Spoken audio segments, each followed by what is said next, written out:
There are a number of factors that make the selling experience enjoyable, even memorable, and even a must for the average shopper. Now, no matter what the price of the goods or services are at the time or the time frame for delivery. So how much more would you be able to sell if you're able to do it, if you understood that there's one factor better, and that's what I'm about to share with you right now. What you need to know is that people only buy what they want to buy, but they also afford what they want to afford. Now, let me repeat that. People only buy what they want to buy, but they also afford what they want to afford. So, to understand this one factor better, that people afford what they want to afford, is the basis of all retail therapy. And according to many researchers worldwide, that for decades now have told us that shopping helps people feel better, because when they shop, they can escape from the feeling of helplessness, and it gives them back that personal control. That's an interesting factor about shopping, isn't it? But shopping is no different from a mental standpoint than, say, things like overeating or drinking to excess, because whenever we do that, we're more likely to regulate any distress that we may be encountering at the time.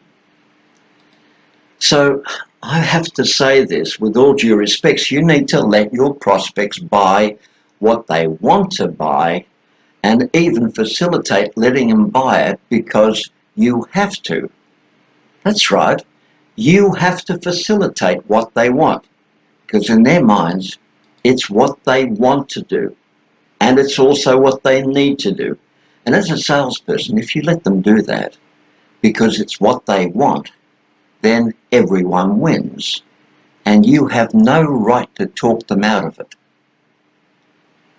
Now, years ago, I learned a lesson that has stayed with me now for the best part of 40 years. In fact, I remember it as if it were yesterday, because then I went to present to a referral that a client of mine suggested I see when I was selling water-based cleaning systems that also doubled as a steam cleaner. And once I presented the product, the couple was sold. She wanted it, as she'd always kept a clean house. And her husband thought it was the best thing he'd ever seen as well, and he wanted it. And I was about to finish off the paperwork when he pulled me aside and told me the money was not an issue, as he'd had the cash in the bedroom.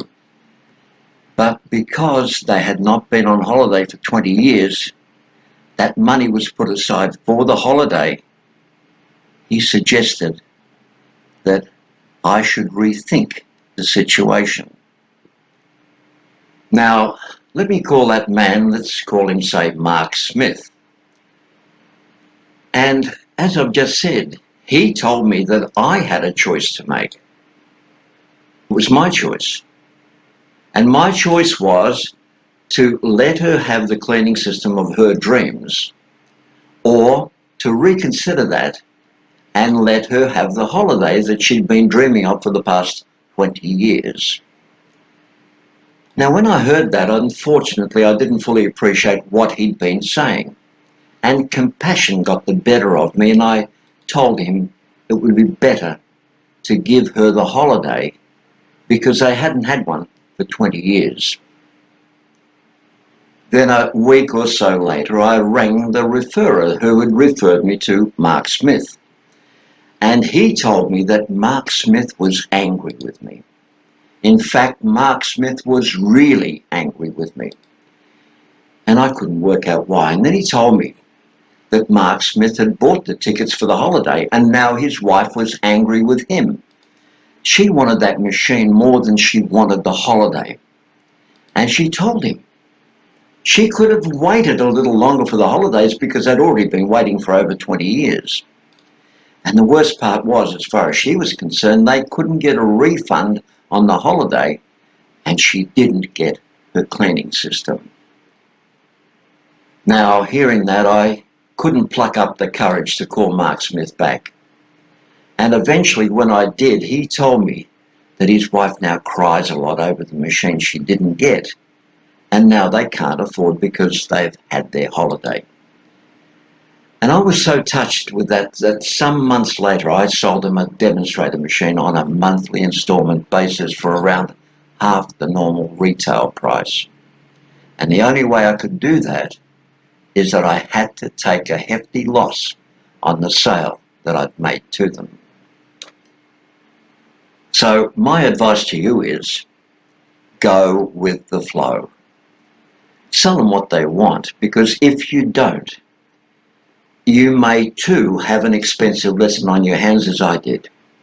And that's something you really don't need to experience. But the biggest lesson I learned here is that when the prospect can see a solution to what they may consider to be an unbearable situation, a problem they can't get over, because you were the one that convinced the prospect of that, then simply give them what they want. Now, if you don't, you could turn off a prospect for life that relied on your expertise to make their life or business venture more agreeable. And the bigger lesson you will learn when you do that, it's never your role as a salesperson to deny your prospect anything. And if you never forget that one point, you'll definitely sell more of the prospects that you could not have closed previously. And to me, that's an important thing, because we all want to sell more, but we also want to know how to sell more. Here's a classic example. You can sell because they want to buy. Never forget that. If they want it, give them what they want. Do not try and censor things. Do not try and pull things back. And don't ever deny them what they want, because there'll be two losers: your prospect and you.